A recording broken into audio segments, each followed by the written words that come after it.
The day before my engagement, Leo's first love found me outside the venue. She was wearing a bold red dress, a stark contrast to the frail and delicate image she usually projected. A confident smile played on her lips as she spoke. "If I don't want this engagement to happen, it won't. You don't believe me, Miss Sterling. Just you wait and see." She was right. The following day, just moments before the ceremony was set to begin, a call came for Leo. It was news that she was having another one of her depressive episodes. He completely unraveled. While guests were mingling outside, he was in the private dressing room, tearing at the tie that matched his black suit. He grabbed his car keys and started for the door, pausing only long enough to throw a few words over his shoulder. "Clara, I'm sorry. I have to go see her. I'll explain everything to your grandfather when I get back." I just sat there, my makeup only half finished, feeling a profound coldness settle in my heart. I stood up and moved to block the doorway, my own voice trembling when I spoke. "Leo, if you walk out that door today, we are finished." My eyes were burning with unshed tears. "Do you even remember what day this is? It's our engagement." He frowned, his face a mask of irritation. "Clara, enough. What difference does it make which day we set? I already agreed to marry you. What more do you want? Don't forget you were the one who begged me for this engagement." His words hit me like a physical blow. I had begged him. So that's how he saw it all. This union, the strategic alliance between our powerful families, was reduced to nothing more than my own desperation in his eyes. He didn't want to argue anymore. His only thought was of getting to her. He pushed past me without a second of hesitation, his assistant trailing behind him. I stumbled backward, nearly losing my balance, but the makeup artist and my stylist caught me just in time. They exchanged a worried glance, unsure of what to say. "She's depressed. She needs him," I murmured, as if trying to convince myself one last time. "I can handle it." The stylist hesitated before gently asking, "Miss Sterling, would you like to change out of your dress?" My eyes drifted to the corner where the gown hung. It had been custom-made a year ago, a silent testament to a future that had just evaporated. Without hesitating, I shook my head. "No," I said, my voice firming. "The ceremony will proceed as planned." The guests waited for what felt like an eternity. Whispers started to ripple through the crowd. Did Leo really leave her again? Clara is so shameless, still clinging to a man who doesn't love her. Sophie and Leo are the real true love. Clara just has the advantage of a wealthy grandfather. Without the Sterling family, Leo wouldn't even give her the time of day. I sneered inwardly when I overheard that. Was it true love when, during the Donovan family's financial crisis, Sophie was the first one to sever all ties? Was it true love now that she suddenly reappeared after my family had invested everything to save the Donovans from ruin? Leo, you can't have it both ways and still pretend to be the noble one. I picked up the microphone and, lifting the hem of my elegant dress, I walked onto the stage. I made no attempt to soften the blow. I addressed the room filled with our families and friends. Thank you all for taking time out of your busy schedules to attend what was supposed to be my engagement to Leo Donovan. Our two families have been intertwined for generations, and Leo and I grew up alongside each other. We were supposed to walk into marriage with your blessings today. Unfortunately, Leo cannot forget Miss Sophie. He has chosen to go to her side, even on a day as important as this. So, I have chosen to let him go. I now declare that the engagement between myself and Leo is officially canceled. The room exploded into a flurry of shocked murmurs. Everyone was trying to process what I had just announced. Did he really run off to find his ex-girlfriend on their engagement day? He must be insane. I heard his grandfather never liked Clara anyway. He only tolerated her for the sake of the family alliance. Still, to just run off like that? Is that how a man is supposed to behave? My grandfather was livid. He stood up, pointing a trembling finger at Leo's grandfather. "This is the grandson you raised? Do you think my granddaughter has no one else in this world to protect her? Don't you forget, it was you who came to my home, begging for Clara to join your family." Mr. Donovan, sitting at the head table, was utterly humiliated. His face went pale, and he slammed his hand on the table, shouting at his son, "You ungrateful fool! Call him and get him back here immediately, or I will deal with him myself." Leo's parents quickly stood, trying to de-escalate the situation, apologizing profusely and promising they would find Leo and bring him back. Amid all the chaos, one man sat calmly, sipping his red wine and watching the drama unfold with a slight smirk. His name was Julian. He had witnessed every moment of humiliation I had endured because of Leo, and here he was again, watching my downfall. But this time, I refused to lose. Our eyes met across the crowded room. I spoke directly to him, my voice clear and steady. This engagement might be canceled, but the venue is booked and the preparations are all made. It would be a shame to let it all go to waste. Julian, I need a fiancé. Do you dare to step up? A collective gasp went through the crowd as every eye in the room swiveled to Julian, the charming and rebellious second son of the Donovan family. He lived a carefree life of luxury, horses, and fast cars. Orphaned at a young age, he answered to no one and had never shown any interest in the Donovan family business. Leo might have taken pride in being the future heir, but I was about to prove to him that a title could be given to anyone. Julian raised his glass slightly, a slow smile curving his lips. Under the dazzling lights of the chandeliers, he stood. "Miss Sterling," he said, his voice carrying easily through the now silent room. "It would be an honor." The usual cynicism in his expression was gone, replaced by a composed look as he walked toward the stage. The crowd parted for him. When he reached me, he extended a hand. The host, recovering from his shock, handed him the small velvet box containing the engagement ring. Julian opened it, and with surprisingly elegant fingers, he gently slid the diamond ring onto my middle finger. The whole process felt impossibly smooth, almost as if it were guided by some unseen force. As he stood close to me, tall and striking in his suit, I was momentarily at a loss for words.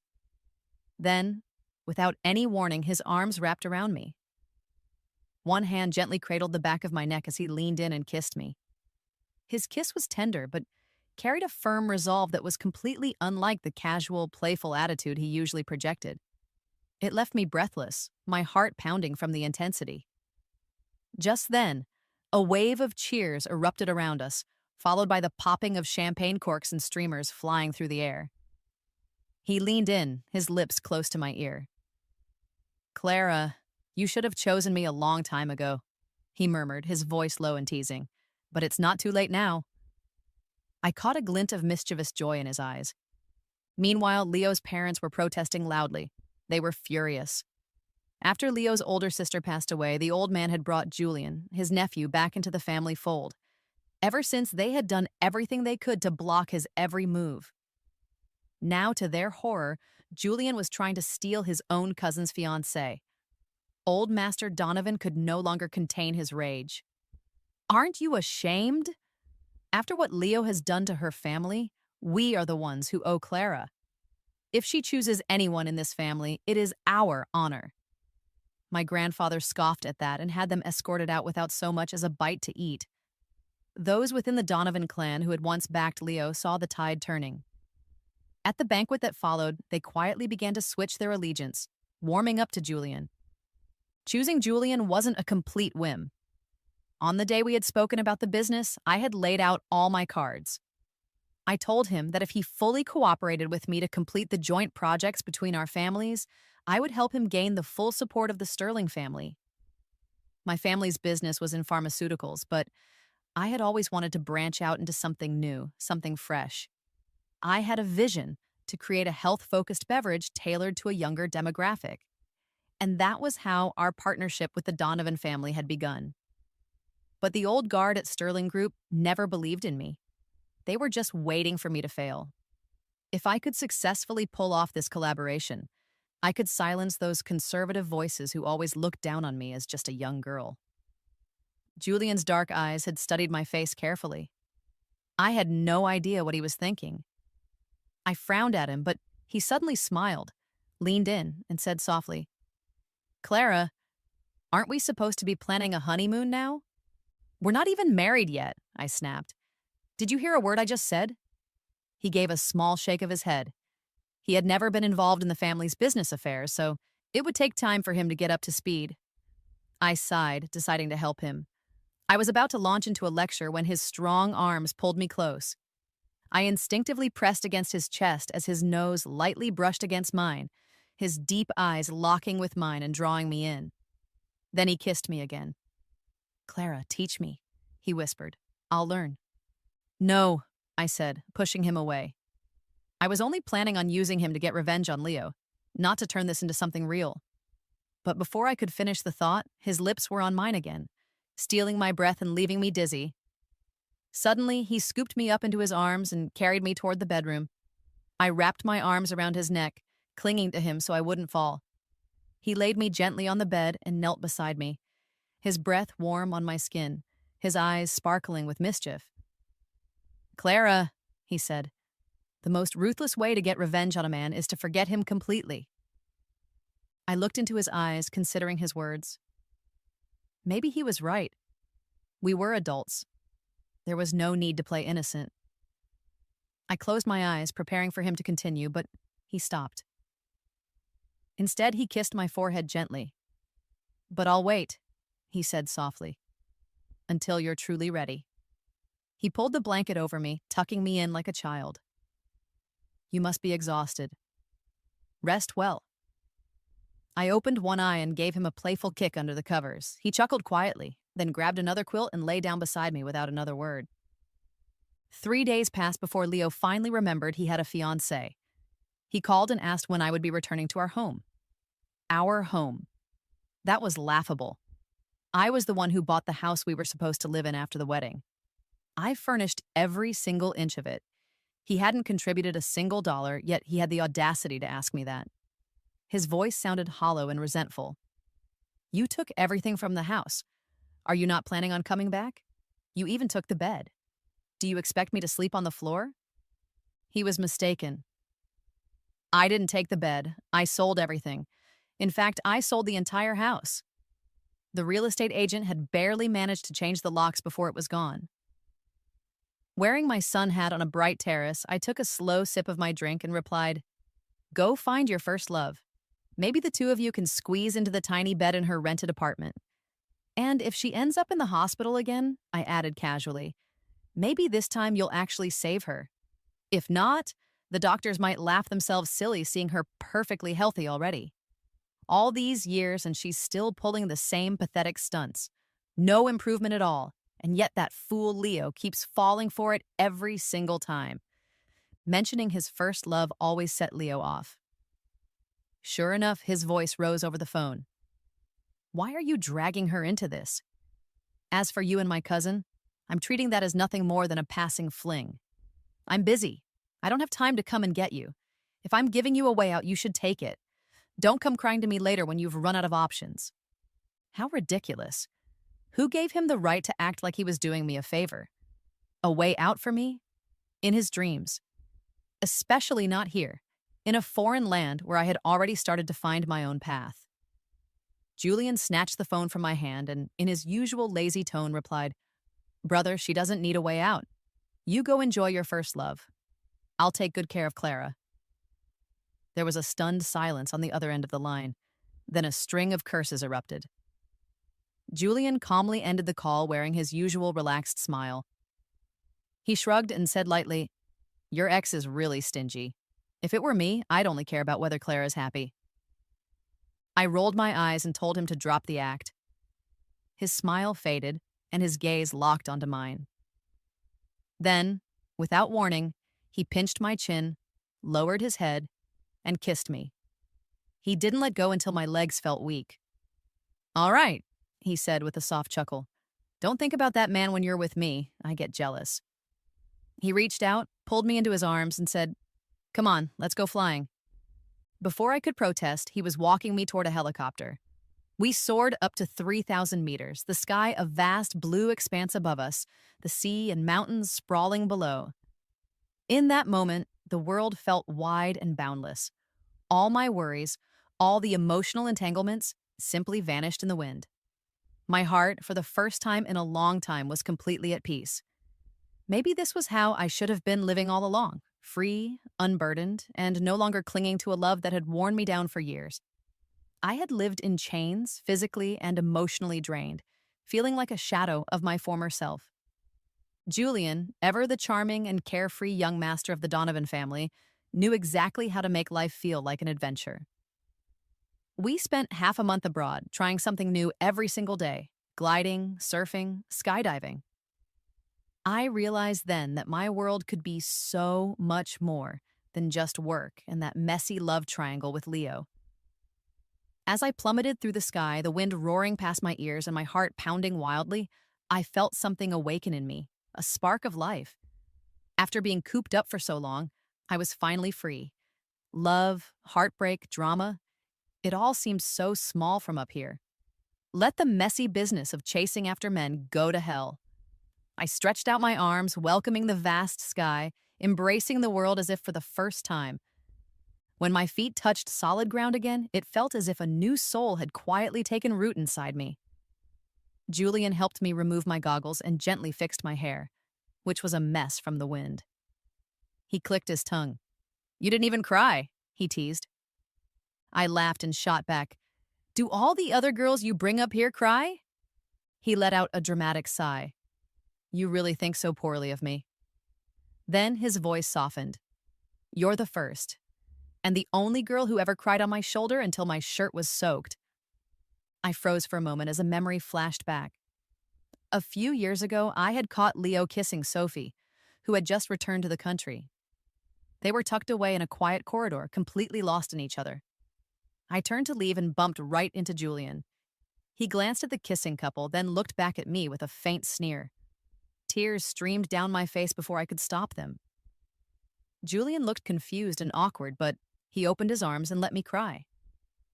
Back then, he had asked me, "What's so good about Leo anyway?" I had no answer. How do you explain why you fall for someone? Maybe it was the older boy who had once protected me from bullies. Or maybe it was the confident, glowing young man who happened to light up my heart at just the right time. Whatever it was, my joy and my sorrow had been tied to Leo for far too long. But he was no longer that boy, and I was no longer that girl. Coming back to the present, I gave Julian a playful punch. He laughed and pretended to wince in pain, then dropped the act and looked at me seriously. He reached out a hand. "Adventure time is over, Miss Sterling. From today, it's time to begin your new life." I looked at him, with the golden sunlight streaming down from behind, and I felt that new life stretching out toward me. I took a deep breath and smiled. Okay. I had heard that Leo had been searching for me everywhere, even showing up at my family's house several times, only to be driven away by my grandfather. My grandfather had always disapproved of my obsession with Leo. Now it seemed everything had worked out just as he'd wanted. Old Master Donovan had apparently beaten Leo badly, and Leo had even knelt at home for 3 days, begging for another chance to win me back. But this time, I was done. No matter how much he begged or cried, I would not look back. On the way home, Julian and I were chatting and laughing when a shadow suddenly darted out in front of our car. It was Leo. He saw me hugging Julian goodbye, and his face twisted with rage. Without a word, he strode over and punched Julian. His eyes were bloodshot. "Julian, have you no shame?" he roared. "You can be with anyone you want, but not her. She's your cousin's fiancée. Are you trying to be the other man?" I instinctively stepped in front of Julian and asked if he was all right. Julian straightened up slowly, wiped a trickle of blood from the corner of his mouth with his thumb, and gently brushed my hair back. "Stay here, just watch," he said. Then he looked down at the blood on his hand and, without hesitation, punched back, hard and fast. Leo staggered and fell to the ground. Julian grabbed him by the collar and slammed him against the wall. He slowly raised his eyes, those mischievous eyes of his gleaming as he curled his lips into a dangerous smile. "Why are you shouting at me, brother? If Clara didn't like me, do you think I would even have a chance to be the other man? If you really think I'm the third wheel, then hand her over. That way I won't be the other man anymore. Being the other man only proves how irresistible I am. But now that Clara has chosen me, guess what? You're the one on the outside now." I couldn't believe what I was hearing. Somehow Julian had managed to outmaneuver even Sophie when it came to scheming. I was so embarrassed, I wanted the ground to swallow me whole. This time, Leo could finally see through his cousin's act. His pupils dilated in shock. He knew Julian, but not this side of him. He had never imagined his cousin could be so shameless. Rage surged through him, and with a shout, he flipped Julian over, straddled him, and raised his fists, ready to teach him a lesson. I reacted instinctively. Without thinking, I swung my handbag and struck Leo hard across the head, knocking him to the side. He stumbled, clutching his head, and took a moment to get up. When he finally did, he looked at me in utter disbelief, as if the blow had come from a complete stranger. "Clara," he said hoarsely, "you hit me." "For him?" Julian, who had tumbled into the flower bushes nearby, looked up at me pitifully like a wounded child. He rubbed his temples and murmured, "Clara, your ex is so rough. I have a terrible headache. Only a kiss from my fiancé can make it better." Leo's veins bulged with fury at the sound of Julian's manipulative voice. He stormed forward, grabbed my arm, and tried to drag me away from Julian. "Clara, do you actually dare to help him?" I ignored Leo completely and bent down to help Julian to his feet. Julian leaned into me, pretending to be injured, and shot a smug look over my shoulder at Leo. "Brother, you're so twisted. You even want to control who your ex-fiancé helps. Luckily, she didn't choose you. You would have driven her crazy with your jealousy." Leo clenched his fists, shaking with anger. He pointed at Julian and shouted, "He's faking it. You really believe this nonsense, Clara? Are you so desperate for love that anyone will do?"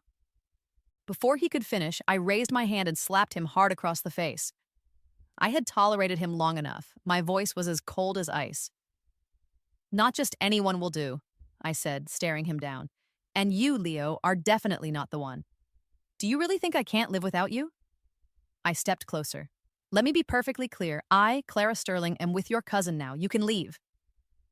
Leo stood frozen, stunned. He still refused to believe it, convinced Julian had somehow seduced me. He kept insisting I open my eyes and see the truth. I had no patience for his delusions anymore. I called the security guards and told them to escort the stray dogs out.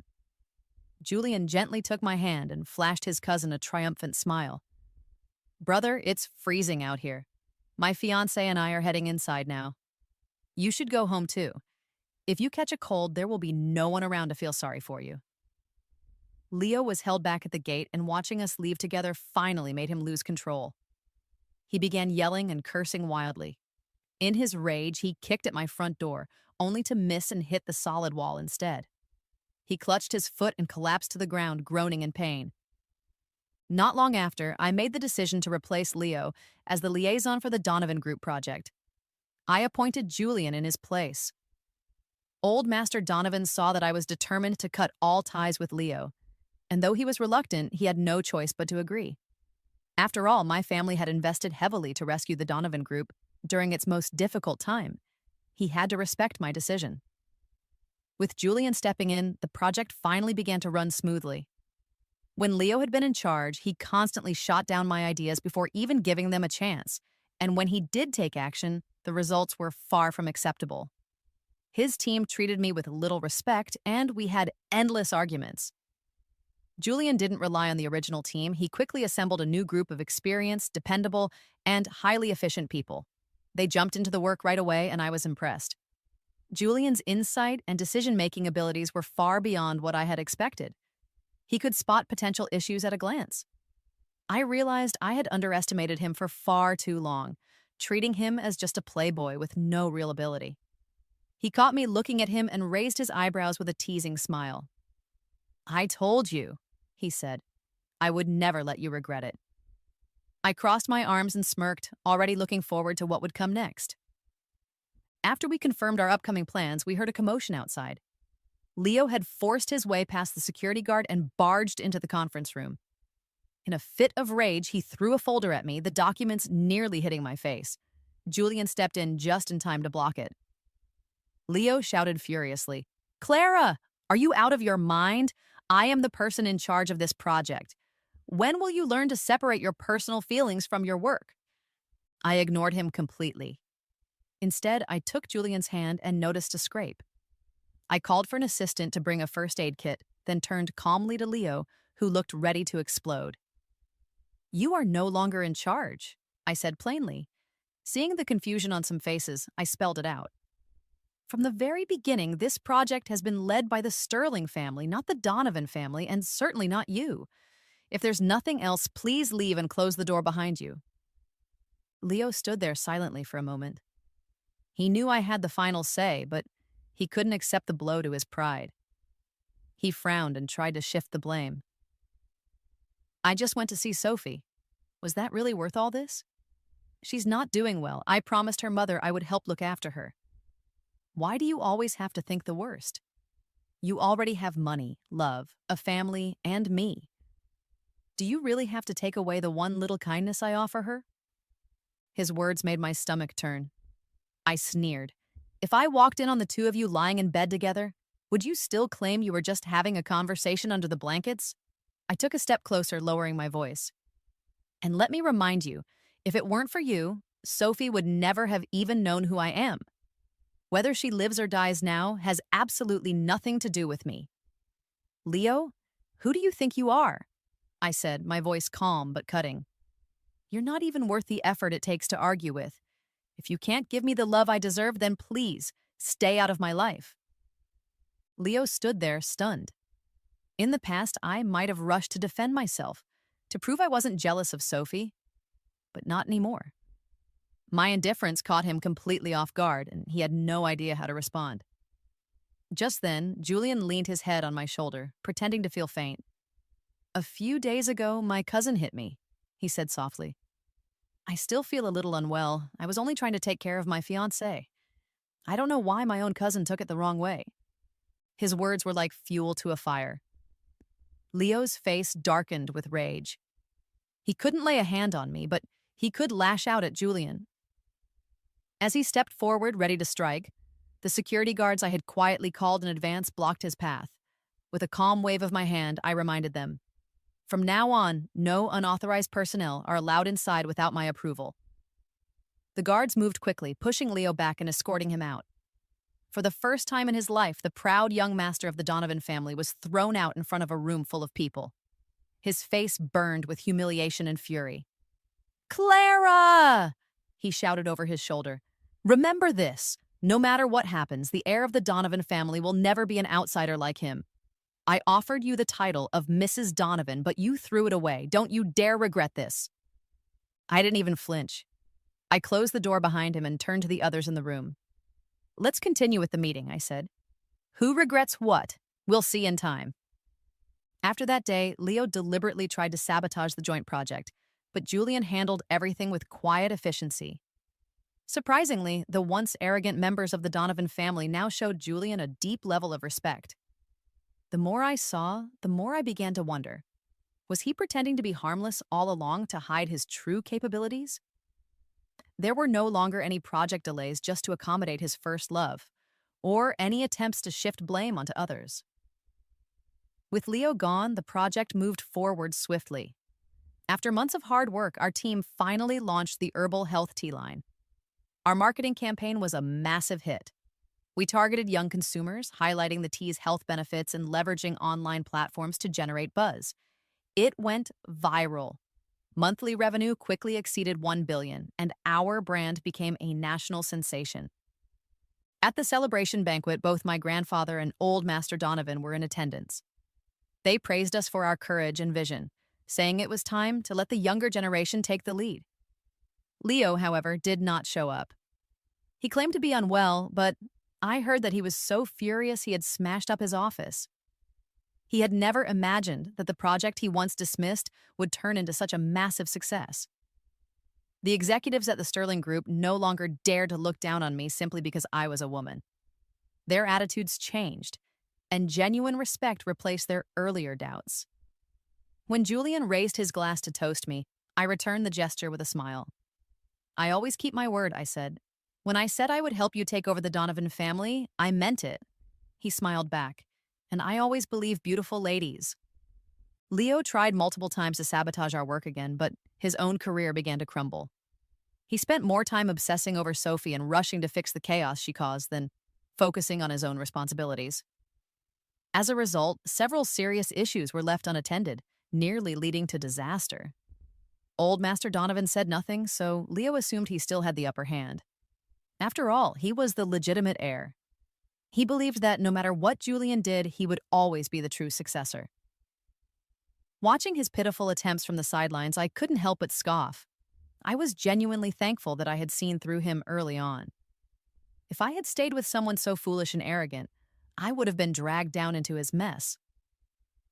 After everything I had been through, I finally understood something important. More than love, what I needed was a partner. Someone who shared my values, my goals, and who would fight by my side. I looked toward Julian, who was chatting with business leaders at the gala. Maybe, just maybe, going with the flow wouldn't be so bad after all. Then came the grand occasion, Mr. Donovan's 80th birthday.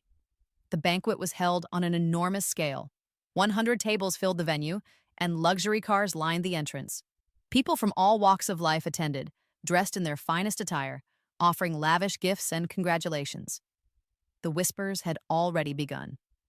Despite his age, Mr. Donovan had not officially handed over control of the company. Rumors suggested that tonight he would finally name his successor. Last time, I had appeared by Leo's side. Tonight, I came with Julian. It was bound to stir up attention. Everyone was waiting to see what would unfold, especially after the engagement twist and the change of groom had rocked the city's social circles. Leo arrived late, with Sophie clinging to his arm. She was dressed in an eye-catching red gown, her hair tied elegantly high. She looked as if the entire party was being held in her honor. Her eyes met mine with a look of smug triumph. She was clearly waiting for the old man to make an announcement that would prove her victory and humiliate me in front of everyone. The crowd watched closely. The stage was set. It was only a matter of time before the final act began. Sophie couldn't help herself. With a smug smile, she glanced at Julian standing beside me and said, "Miss Sterling, it seems you were never that fond of Leo, huh? Changing your heart so quickly." Before I could respond, Julian beat me to it. He casually swirled the red wine in his glass, giving her a bored glance. That same arrogant, indifferent attitude of his hadn't changed one bit, and neither had his sharp tongue. "Well, well, Miss Sophie. Still alive? Weren't you on a critical condition notice just a while ago? Seems like someone got scammed by a terrible doctor. Better avoid that hospital next time," he said coolly. "And didn't my cousin give you money? Is that a knockoff dress you're wearing? You really chose the wrong person to provoke." Sophie turned bright red, her neck tense with anger. She wanted to fight back but didn't dare. Everything he said was true. She lowered her voice and tried to act wronged, turning to Leo. "Leo, I didn't do anything. You know me." Over the years, Sophie had made quite a bit of money by staying close to Leo, yet she always refused to buy anything authentic. I never understood it. In the past, she even wore the exact same dress as me, to banquets just to compete for attention, and every time Leo would side with her, criticizing my taste and telling me to change into something else. This time was no different. Leo grabbed her wrist protectively and glared at the people around us. "Say what you want about me, but don't insult Sophie. She deserves respect. You all owe her an apology." Julian and I shared an amused glance. I parted my lips and said softly, "The dead deserve nothing, and neither do you." Leo's face darkened, embarrassed and furious. He grabbed my arm and hissed, "Clara, if you don't apologize today once I become chairman, I'll end every single deal between the Donovan family and the Sterling family." Before he could finish, I turned and kicked him hard in the knee, the one he had injured years ago in a polo match. He dropped to the ground with a thud, half kneeling behind me. Sophie screamed and shielded her stomach in a panic. The crowd gasped, some covering their mouths and whispering, "So this is the Clara who was supposed to grovel for Leo's love. If no one were here, she might have beaten him to death." Another voice added, "I always said, how could a real lady ever fancy a man like him?" I stepped back, looking down at Leo and Sophie, and smiled. "I'm looking forward to it." Then I took Julian's arm and walked away without another word. As we left, Julian leaned close and whispered with a laugh, "Cool move." I raised my glass and tapped his lightly. "Don't cross me again," I warned. "Next time it won't end with just a kick." At Old Master Donovan's birthday banquet, Leo dared not stir up any more trouble. He glanced around at the distinguished guests and swallowed his pride. On stage, a performer was singing when Sophie suddenly appeared, singing a birthday song for the old man. Rumors had been spreading that she was pregnant, and the two of them planned to use this moment to gain his approval. They hoped that the prospect of a great-grandchild would make him overjoyed enough to welcome Sophie into the family and officially name Leo as his successor. But Master Donovan only gave her one look and frowned. "Is there no stage outside?" he asked coldly. "Or has she forgotten what kind of occasion this is? Or perhaps it is you, Leo, who no longer knows what propriety is." Though his voice was calm, the weight behind his words was unmistakable. The event coordinator quickly understood and rushed to cut the performance short, ushering a mortified Sophie off the stage. She glanced at me, sitting beside the old man, and, convinced I had spoken against her, shot me a venomous look before turning to Leo, pretending to be hurt and delicate. Leo couldn't defy his grandfather. He reluctantly led her down, comforted her a little, and then brought her back for a formal introduction. Meanwhile, Julian and I kept Master Donovan company throughout the celebration. The old man was in high spirits, laughing heartily at our banter. He looked at Julian with fondness and nodded. "If this rascal ever dares to mistreat you, Clara, I will personally back you up," he said. I smiled and replied, "That won't happen. Julian and I get along just fine, in business and in life." The old master gazed at Julian as if seeing his long-lost daughter in his face, the one he had never stopped missing. Then it was Leo's turn. He approached with Sophie by his side, but before he could speak, the old man stood up abruptly. "I'm tired," he said. "Let the guests continue. Julian, help your grandfather see to everyone. I'm going to rest for a bit." Just as he was about to leave, he paused and turned back to Leo. "I heard Miss Sophie's health is fragile. You often have to shuttle between work and home. Since that's the case, take some time off and look after her properly." Leo froze, his expression shifting instantly. Sophie looked mortified, clinging to his sleeve in an awkward silence. He had always thought of himself as the favored heir. He had planned to win the old man over with the idea of a great-grandchild and claim the position of chairman once and for all. But the old master's words were firm. By asking Julian to take over the hosting duties, he had silently declared to everyone present who the next head of the Donovan family would be. Leo looked at Julian, then at me, and in his eyes I saw it, that flicker of hatred slowly rising. I looked back at him with a defiant gaze, as if to say, "I told you before. It was me who chose you. And now, you're the one on the outside." Leo had always believed that the Donovan family had grown powerful enough to no longer depend on my Sterling family. What he never realized was that, years ago, my grandfather had agreed to support the Donovan family under one condition, that whoever I, Clara Sterling, chose as my partner would be their rightful successor. This morning, my grandfather had personally contacted Mr. Donovan, reminding him not to forget that promise. Although old Mr. Donovan no longer held a formal position in the company, he was still clearly aware of everything that was happening behind the scenes, and I was sure he would weigh his options carefully for the long-term stability of the family business. Leo was soon dismissed from his position at the group's headquarters. The old master claimed he had acted recklessly and needed to gain more experience elsewhere before returning. In his absence, Julian stepped in to take over his role and wasted no time in asserting his control, quickly dismantling Leo's network of influence, one by one. Scandals tied to the projects Leo had managed began to surface. Even the car crash that had claimed the lives of Julian's parents years ago was brought back into the spotlight. Back then, the youngest daughter of the Donovan family, Julian's mother, had been a rising star in the business world, once viewed as the likely successor. But tragedy struck when both she and her husband were killed in an accident, leaving behind a very young Julian. Whispers had always circulated, rumors that the crash had not been an accident at all. Many suspected Leo's parents were involved. After all, their own talents were mediocre at best, and without eliminating the sister, they would have remained forever in her shadow. Even my grandfather had suspected something back then. He said very little, but his cold treatment of the Donovans' eldest son spoke volumes. I found myself growing worried. One evening at dinner, I cautioned Julian, telling him not to act impulsively. "People like Leo's family," I said, "are scarier than ghosts." Julian just smiled. "Are you worried about me?" Even at a time like that, he had the nerve to joke. I glared at him, pretending to be angry. He only chuckled, his laughter soft and warm. I'm really glad you care. Just then, the restaurant's violinist began to play a soft melody. Julian stood up and offered his hand to me. Miss Sterling, may I have this dance? There was a playful glint in his eyes, his posture courteous and refined. It reminded me of a moment years ago during a charity gala.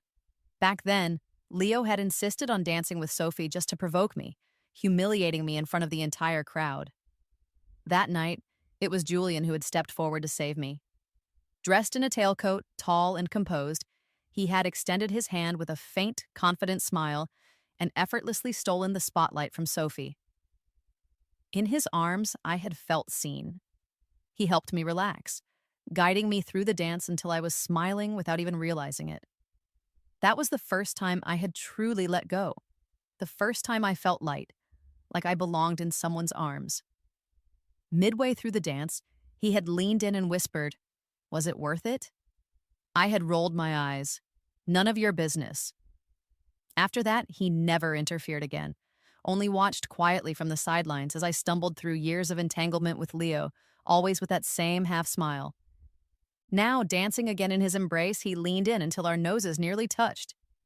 Could it be, he teased, that I liked you even back then? Then he paused. No, it was even earlier. Do you remember the first time we met? My thoughts drifted back to childhood. He had just returned to the Donovan family estate after his parents' death, and the neighborhood kids mocked him for being an orphan. I knew that feeling. I had grown up without parents, too. I stepped in to defend him, chasing the bullies away. For that, I was scolded by my grandfather and even got my wrist slapped. My eyes widened at the memory. Could this be that so-called suspension bridge effect? But really, how old were we back then? The music faded. In the stillness, he leaned in and kissed me gently. Miss Sterling, he whispered, you really do take your time turning around. But I waited, and it was worth it. Later that week, while I was working, a sudden, sharp uneasiness swept over me. My phone rang. When I answered, a frantic voice told me that Julian had been in a car accident and was now in the hospital. I felt the world tilt under my feet. My first thought was, is history repeating itself? I knew what Leo was capable of. He was petty, dangerous, and ruthless.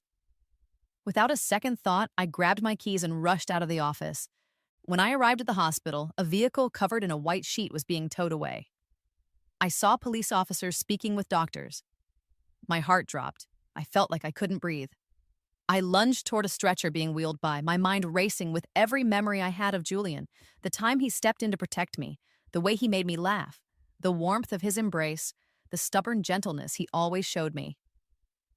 I don't know how long I stood there, crying uncontrollably, completely lost in my grief until I felt someone gently tap my shoulder. I turned, my face covered in tears, and there he was, alive, with only a small scrape on his forehead. Hands in his pockets, he looked at me with that familiar smirk. "Who are you crying for?" he asked. "If it's for your ex, I might get jealous." That teasing tone again. I ran into his arms and he held me close. He was safe. Thank God he was safe. He told me he had managed to avoid the worst of the crash, thanks to his exceptional driving skills, but the attempted murder was no accident. It had been planned, and now there was proof that his uncle's family had hired someone to kill him. Julian had already captured the man responsible and turned him over to the police. Over the past few weeks, Julian had been steadily cornering Leo's faction, forcing them to act out of desperation. And, as expected, they had cracked. Afraid their role in the deaths of Julian's parents would be exposed, they made their move and, in doing so, revealed everything. They had pulled the same old trick again, staging yet another car accident. This time, both Leo and his father were taken in for questioning. At first, they denied everything, but when the evidence piled up, they finally lowered their heads and confessed. Sophie, seeing that Leo was in serious trouble, abandoned the child she claimed to be carrying and tried to flee the country. However, the police caught her at the airport. She was reported for fraud, and it turned out that all the money she had been secretly hoarding was meant for her escape. When questioned, she coldly admitted that she had never truly loved any man, she only ever loved money. After crying my heart out, something suddenly clicked in my mind. I turned to Julian, my eyes stinging with tears. You promised me all those things before.